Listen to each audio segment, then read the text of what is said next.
all right, I'm not going to ask you difficult questions. I just want to tell you a story, so let's come up. Good. Squeeze up.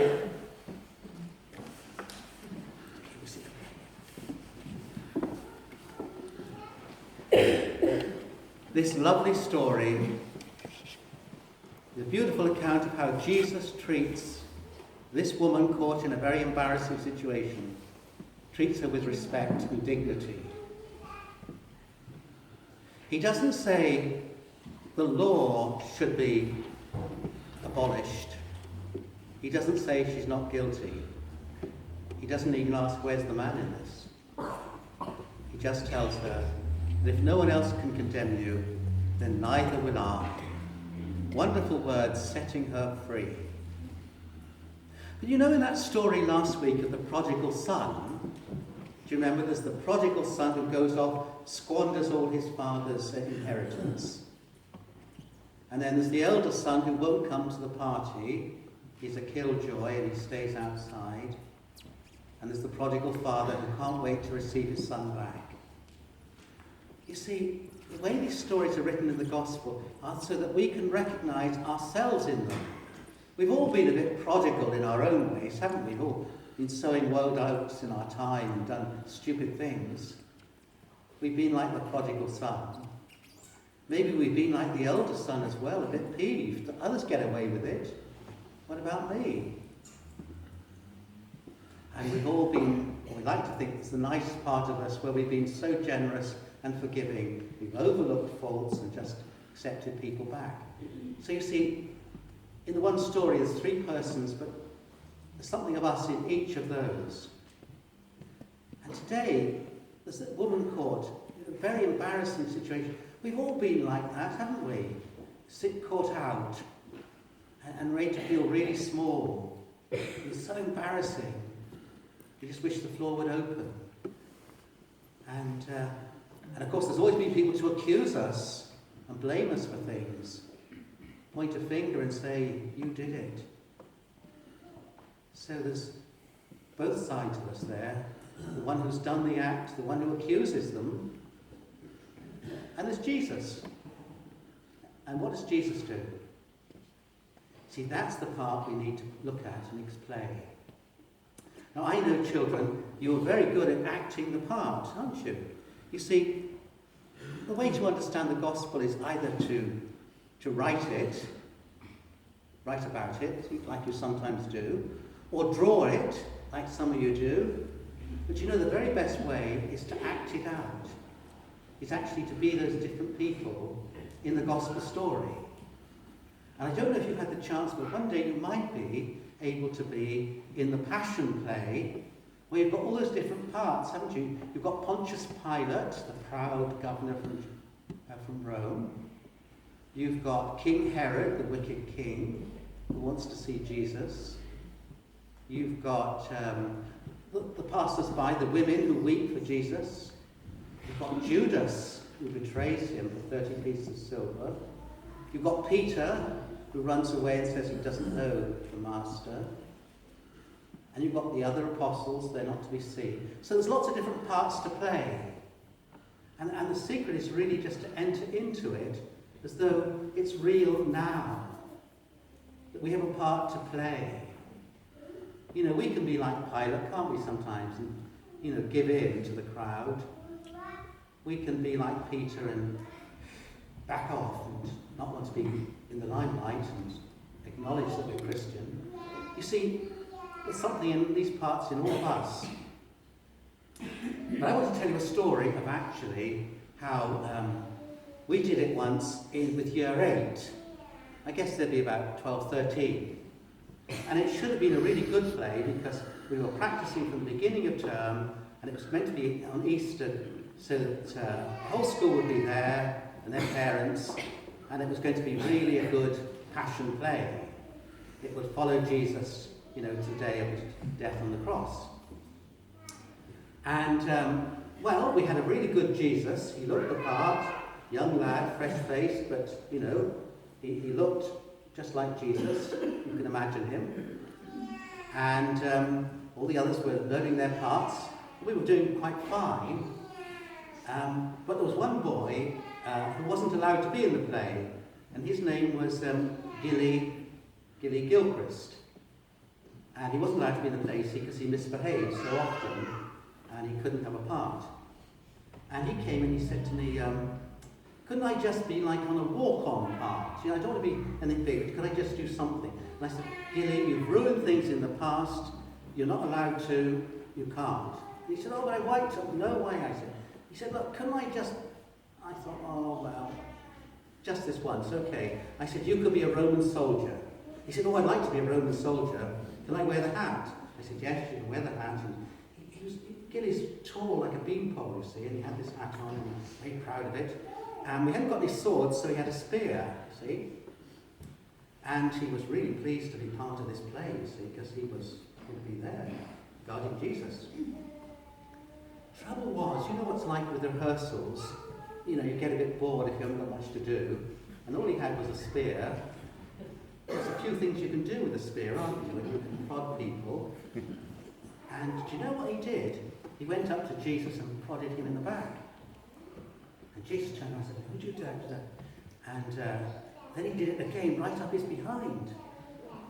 And, well, they don't like it up them, do they? They don't.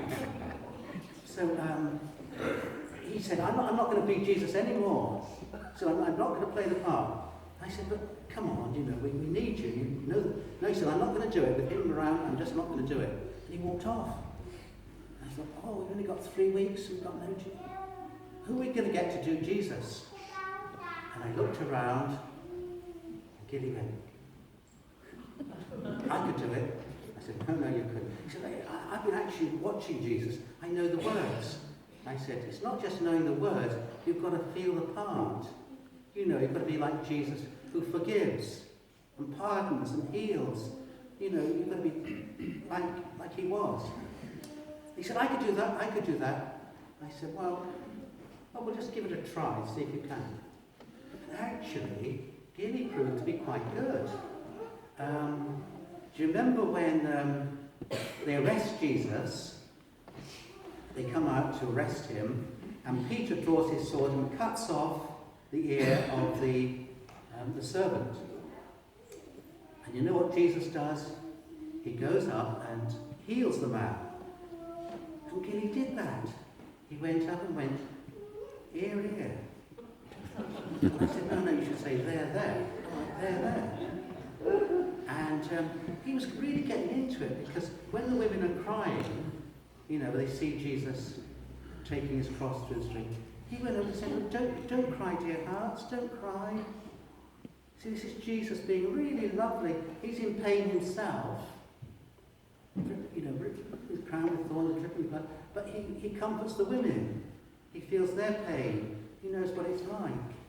And Healy did this beautifully. And I thought, it's coming together, maybe this could be all right. So, after he's comforted the women, he goes to the cross, and they nail him. Now that bit should have been all right, if only the guy doing the nailing hadn't been quite so blind. Because instead of hitting the nail, he hit him on the hand. Well, Healy didn't like that. He got up and smashed him. And I said, you ruined it. Healy, Jesus doesn't hit back. You know, you've just got to endure the pain and pardon. You know, you've got to say your line. Forgive them, Father, they know not what they do. So if he gets a mistake, you must say, forgive them, Father, they know not what they do. Got it. And I hope you have, because we're getting to the dress rehearsal now. And so, he went through it all, nailed to the cross. He took it beautifully. The cross stands up. Then either side of the cross, do you remember, there's two... Who's either side of the cross? Two... Yes? They're robbers, yes, or thieves, brigands, murderers. They've committed a crime.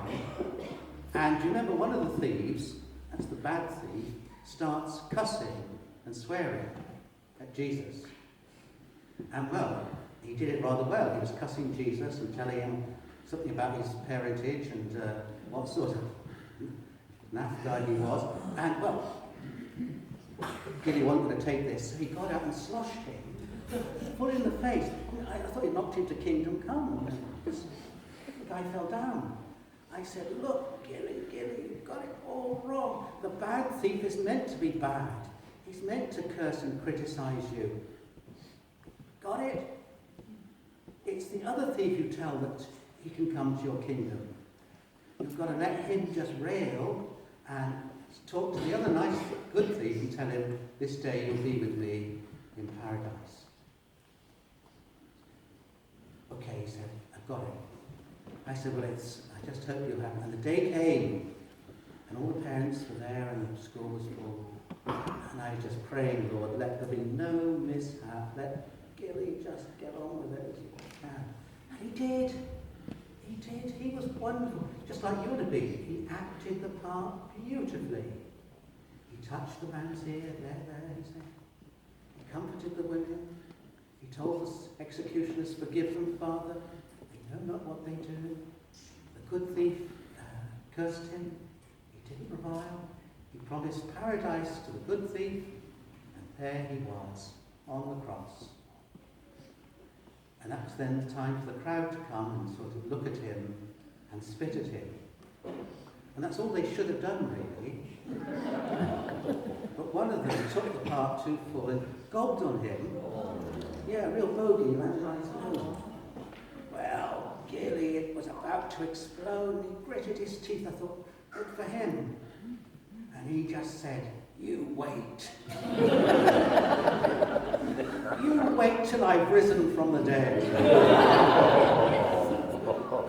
They ruined it, didn't they? But Jesus didn't, you see, did he? He took it all.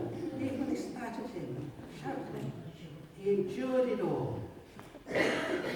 He went to his death. And that's what we're here next Sunday, when we follow him with the palms, Jesus coming to Jerusalem, knowing he's going to suffer and die, but also knowing that won't be the end of the story, because we know what's going to happen in the end.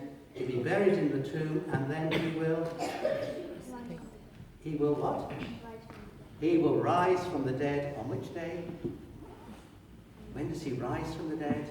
He dies on Good Friday, he's buried on Holy Saturday, and Easter Day, that's it. We rise again. So should we rise and profess our faith then in a Jesus who suffered and died for our sake? Let's say the nice